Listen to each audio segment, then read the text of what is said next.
Okay, let's unpack this. Today we're taking a deep dive into George Eliot's, well, enduring classic, Silas Marner. Hmm. We're pulling directly from the novel's rich text, really using it as our guide. We want to explore these themes of profound isolation, the unexpected paths to connection, and just the surprising ways a life can be utterly transformed. Yeah, it's such a powerful story about that. Our mission isn't just to, recount the story, but really to uncover the deeper psychological stuff, the societal insights Eliot wove into this narrative, figure out why it still resonates so strongly today. Absolutely, it has layers. So imagine yourself in this rustic village of Raveloe. You encounter Silas Marner for the first time. The novel immediately paints this picture of intense isolation. It describes linen weavers like Silas as pallid, undersized men, almost like remnants of a disinherited race. It's quite a description, isn't it? Stark. Yeah, shepherds' dogs barked fiercely at them. Villagers looked on any sort of unwanted or intermittent men-like peddlers, knife grinders, with deep suspicion, sometimes even associating their trade with, well, the evil one. What do you think Eliot's really aiming for here with such a stark introduction? Well, what's fascinating here is how Eliot immediately sets up Silas as the ultimate outsider.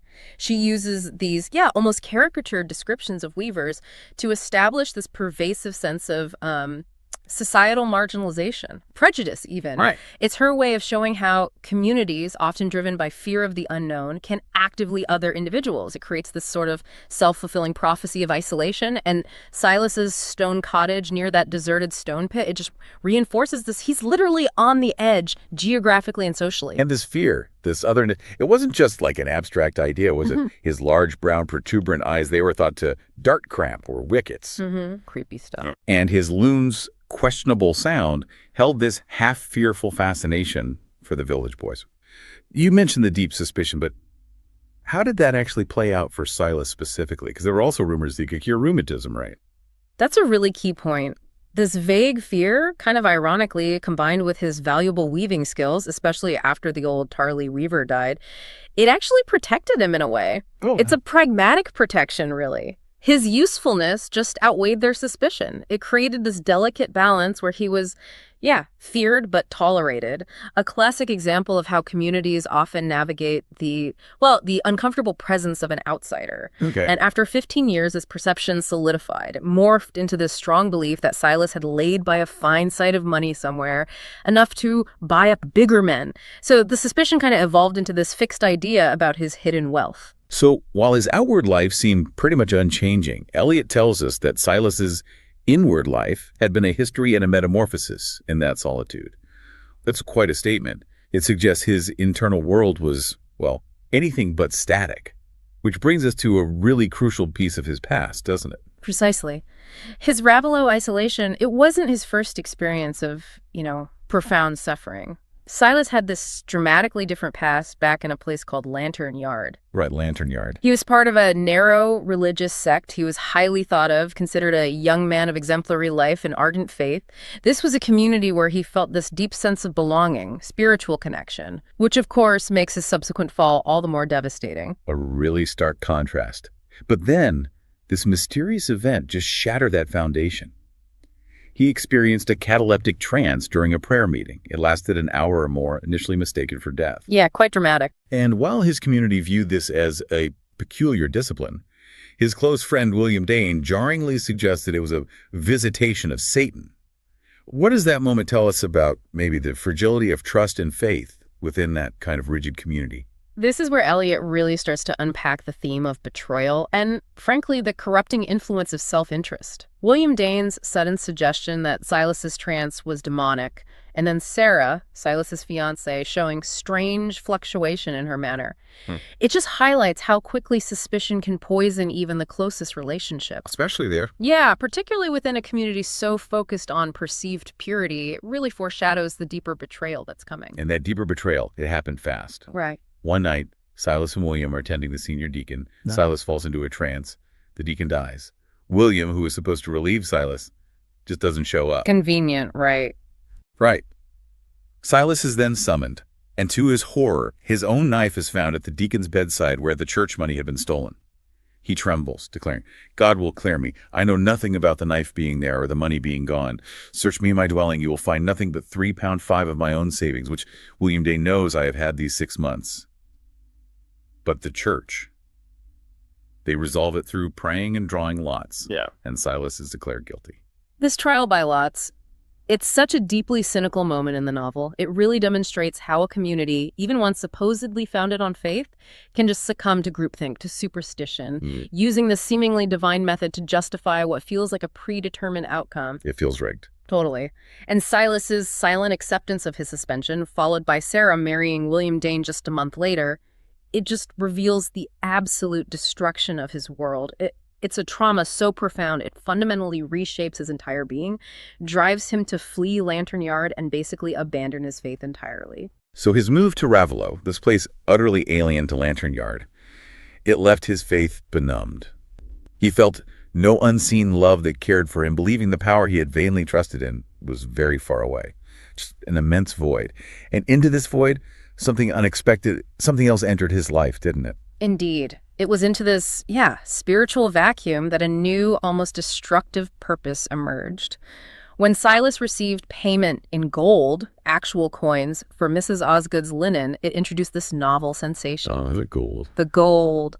The love of accumulating money soon became an absorbing passion, growing into a mastering purpose for him. But this isn't just simple greed, It's more like a profound psychological defense mechanism. How so? Well, when he's deprived of human connection, shattered by betrayal, he finds the substitute love in something inanimate, in the gold. Fascinating. So he wasn't just collecting coins, he was kind of creating a perverse substitute for the human connection he'd lost. Exactly. His life became utterly reduced to just weaving and hoarding, finding joy in the physical act of handling and counting the coins at night, feeling they were somehow conscious of him. He kept his hidden stash in an iron pot under bricks beneath his loom. This singular relationship, as you said, it further narrowed and hardened his life, leaving him with no relation to any other being. Right. It really highlights a universal human vulnerability, I think. The way we can substitute material things for our fundamental need for belonging when that need goes unfulfilled. Silas's gold fills the void left by his shattered trust and love. It provides a sense of control, security that his past community had so violently stripped away. It's tragic, but kind of understandable as a coping mechanism. Okay, now let's shift our gaze a bit to another family in Ravello, one whose own entanglements will profoundly impact Silas, the Cass family. Yes, the Cass. Squire Cass, the patriarch of the Red House, his home lacked the wholesome love and fear that a wife and mother might provide. And Eliot suggests this contributed to his sons turning out rather ill. What does this domestic situation tell us about Eliot's view on, say, upbringing and its impact on character? Well, Eliot is definitely making a clear commentary here on the importance of moral guidance, stable family structures. The Cass household, lacking that nurturing female presence, it becomes the sort of microcosm of moral decay where selfishness and, frankly, irresponsibility flourish. It's a direct contrast with the later portrayal of Silas's unexpected family. Right. And chief among these ill sons was Godfrey the elder. He was good-natured on the surface, but harbored this dark secret. He was secretly married to Molly Farron, described as a drunken wife. A big secret. And this secret was leverage for his younger brother Dunstan, a spiteful, jeering fellow who used it to blackmail Godfrey, demanding rent money.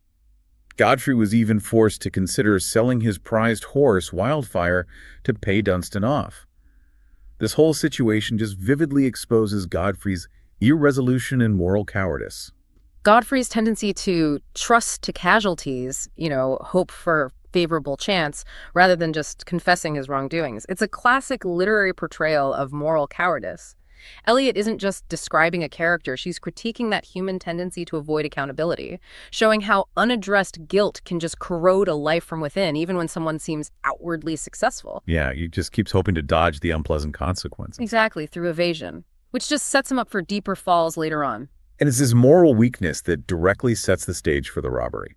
Dunstan Cass, on his way to the hunt, passes Silas's cottage, and the idea of borrowing, or maybe taking the weaver's money, starts to solidify in his mind. Then fate, or maybe just bad luck, intervenes with a tragic accident. Wildfire, the horse, is staked and killed. Oh, no. Dunstan, feeling this cold satisfaction at the absence of witnesses, decides to walk home. And the idea of Silas's money just grows in vividness. He arrives at Silas's cottage, sees light through the chinks in the shutters, and finds the door surprisingly unlocked. Unlocked.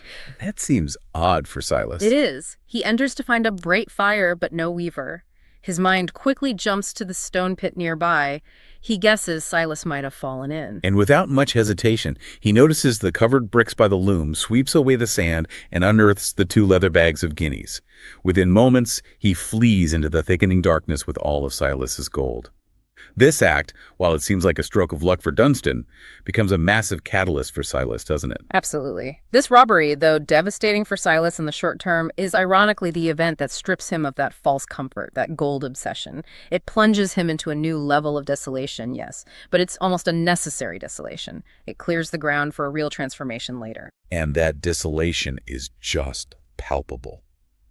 When Silas returns home, expecting his supper, expecting his gold, the violent leap of his heart at the sight of the empty hole leads to utter terror. He lets out this wild, ringing scream, the cry of desolation, feeling his soul like a forlorn traveler on an unknown desert. He even briefly suspects Jem Rodney, the known poacher, before just rushing out into the rain, forgetting to even close his door to report the theft. This isn't just a man who's lost money, is it? It feels like he's lost his entire reason for being. That's precisely it. He isn't just mourning the loss of coins, he's mourning the loss of the only meaningful relationship, twisted as it was, that he had built for himself since Lantern Yard. Right. The gold represented his security, his purpose, his only form of connection. To have it stolen is like re-experiencing the betrayal and the void that drove him to hoard it in the first place. His gasping arrival at the Rainbow Inn, it's such a rare moment of him actually reaching out to the community, even if it's driven purely by desperation. And the villagers' reaction is telling, too. They're initially disbelieving, right? But as Silas recounts his story, the sheer mystery of the robbery, their slight suspicion of him, starts to melt. Mr. Macy notes, "Folks as had the devil to back 'em were not likely to be so mushed." That sounds like an interesting shift in how they see him. It is. It's an evolving understanding of Silas, his raw vulnerability, his desolation. It's so undeniable that even the superstitious villagers can't really attribute it to dark forces anymore. It humanizes him in their eyes, maybe for the first time. Okay. They find a tinder box near the stone pits, but it's not his. The peddler inquiry yields no results. Silas is just left with this emptiness, even deeper than before.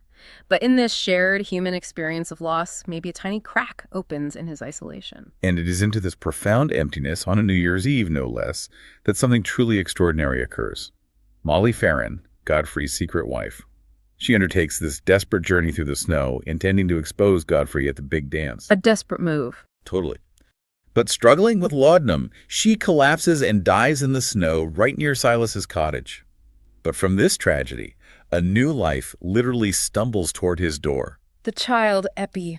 She rolls from her dead mother's arms, apparently captivated by the light coming from Silas's open door, his warm hearth. She toddles through the snow and right into his cottage, into his life. And the timing. Silas, still in his post-robbery state of yearning and unrest, had fallen into one of his trance-like states again, unknowingly leaving his door ajar. Incredible coincidence, or maybe something more? And in that moment of blurred vision coming out of the trance, he initially mistakes the child's golden curls on his hearth for his lost gold, gleaming in the firelight. Wow. But then the shock. He discovers soft, warm curls instead of hard coins. He thinks, could this be his little sister come back to him in a dream? This isn't just a plot twist, is it? It feels like it embodies Eliot's whole point that redemption, true wealth, isn't in abstract faith or gold, but in these immediate, tangible responsibilities, the unconditional love from human connection. Precisely. Silas feeds Eppie, realizes she walked in from the snow, and then upon discovering Molly's body outside, his reaction is immediate and fierce. He refuses to part with the child. He declares, "It's come to me. I have a right to keep it." Like it was sent to him. Exactly. It's this primal, almost unthinking love. And Dolly Winthrop, this kind, practical neighbor, she steps in as a mentor, advising Silas on raising Eppie, providing clothes, offering support. This itself further weaves him back into the fabric of the community. And here we see the true metamorphosis in Silas's life, the one Eliot hinted at earlier. Eppie called him away from his weaving, brought fresh links between Silas and the community. He recovered a consciousness of unity between his past and present. He's no longer seen as this queer and unaccountable creature, but as a person whose satisfactions and difficulties could be understood. It's an incredible transformation. It's absolutely central to the novel's message. Epi provides him with a new, deeply human purpose. It heals that spiritual wound left by the betrayal in Lantern Yard and the emptiness of his gold obsession. His life shifts from this inward, hoarding focus to an outward, nurturing one. It restores his connection to humanity and ultimately maybe to that benevolent, unseen love he felt had abandoned him. So fast forward 16 years. Godfrey and Nancy Cass are married, but they're childless. And Godfrey's conscience, never thoroughly easy about Epi, now gave his childless home the aspect of a retribution. He knew deep down this was connected to his past choices, didn't he? Oh, absolutely. The guilt is palpable. And Nancy, his wife, she's highlighted for her unselfish clinging to the right, her sincerity. She had actually resisted Godfrey's earlier vague desire to adopt Epi, believing it was somehow wrong, maybe against the will of Providence. This establishes her strong moral compass, which really stands in stark contrast to Godfrey's lifelong evasiveness. The truth, though, as it often does, eventually comes out. The draining of the stone pits leads to this startling discovery. Dunstan Cass's skeleton, and right there with him, Silas Marner's stolen gold. The past unearthed, literally. And this discovery triggers that moment of reckoning for Godfrey. He is reeling from this. He rushes home to Nancy and finally makes that difficult confession. That woman Marner found dead in the snow, Epi's mother. That wretched woman was my wife. Epi is my child. Wow. How does Nancy react? Her immediate response is one of deep regret. Not anger at Godfrey initially, but sorrow for the lost opportunity, thinking what they could have done some of our duty by the child, if only she had known sooner. It's this poignant moment where the consequences of Godfrey's past failures become devastatingly clear. Godfrey, still kind of rationalizing, argues Nancy wouldn't have married him if she'd known back then. But he accepts the consequence now, realizing it'll be different coming to us now she's grown up. He acknowledges his duty, finally, to acknowledge her and provide for her. Which leads us to the pivotal choice facing Epi, doesn't it? It absolutely does. Silas is sitting with Epi and the recovered gold, the gold which he now says takes no hold of me. He only fears its return if it somehow means losing Epi. This just perfectly encapsulates his transformation, right? The gold is just an object now, totally secondary to his precious human connection. Then Godfrey approaches. He proposes to take Epi, offering her a good home and everything else, sort of expecting she'd be grateful. But Silas reacts with this parental fierceness. He demands, "Why didn't you say so 16 years ago? I said I'd come in to take her from me now, when you might as well take the heart out of my body. God gave her to me because you turned your back upon her, and he looks upon her as mine. You've no right to her." It's powerful. And Epi's response is the ultimate validation of Silas's entire journey. She clutches his hand, declares her steadfast devotion. "I should have no delighted life any more if I was forced to go away from my father. I'll cleave to him as long as he lives, and nobody shall ever come between him and me." She chooses her simple life, her genuine connection, over any fine things or material comfort. It's such a powerful statement about where true belonging and happiness really lie. Godfrey has to accept her decision. He's filled with this final regret. There's debts we can't pay, like money debts. It's too late now. He believes Epi, thinks me worse than I am. It's part of my punishment. Silas, though, he's still troubled by his own past, decides to visit Lantern Yard. He hopes to learn if his innocence was ever revealed about the robbery, about the drawing of the lots. He's seeking closure, isn't he? He is, yeah, but what he finds is, well, profound in a different way. When Silas and Epi arrive, Lantern Yard has been all swept away. It's been replaced by a large factory. No one remembers the old community, or Mr. Paston, the minister. Silas just feels it's dark to me. I doubt it'll be dark to the last.